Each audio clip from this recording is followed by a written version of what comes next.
Welcome back to the red floor. This Celica ST185 rear drivetrain has been stripped to its subframe. Now, I'll take it further, showing you how to drain and refill the oil, why the breather needs replacing, and how to remove the diff mount and differential.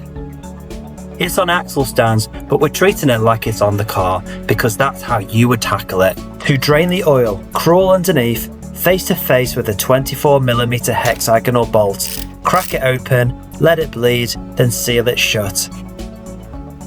To fill, it's the same 24mm hexagonal bolt. Clearance is tight, so rig a small pipe to a funnel and pour slow. Let gravity do the work. When the breather's blocked, oil forces past the dry seals. Replace it, even if it looks fine. Use a 40mm hexagonal spanner for grip. Double up with a small one for torque. Space is against you. This really should be a service item, but it gets overlooked time and time again.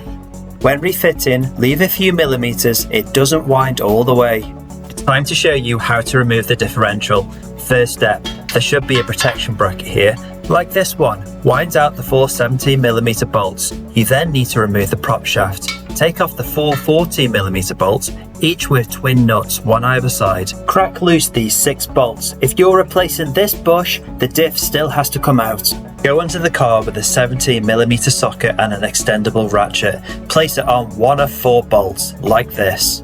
Place a 19mm spanner on top. Crack the nut loose with the ratchet.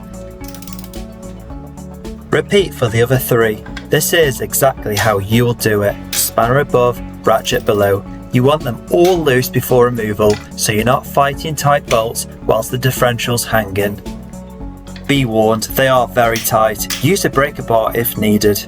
Then crack loose the 2 19mm diff bush mount bolts. Roll the jack under and support the differential. Now, it's time to get those 4 bolts out. Sometimes the impact gun won't cut it. That's when the extendable ratchet and spanner earn their keep.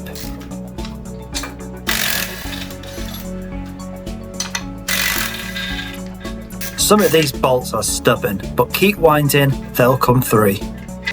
Leave the diff bush for last. Then, slowly lower the jack while easing the diff off the subframe. Push, guide, clear it. Once it's through, drop it down and move it out the way. If you're replacing the diff bush, this is how you get to it. Remove the 4 12mm bolts to release it. They are the last thing holding it in. Time to remove the vibration damper. It's held in with 2 12mm bolts and they don't give up easy. I had to work them back and forth slow and steady just to avoid snapping one. This is where patience beats power. Once they're through, the cushion slides out clean. The hanger is held in with 2 long coach bolts, 17mm top and bottom, and they were ridiculously tight. One side took 2 extendable ratchets, working in sync just to get movement. The other side, even worse. I had to bring out the breaker bar. Full leverage, full commitment. This wasn't technique, this was force with control. With the hanger removed, we're down to the final piece, the subframe.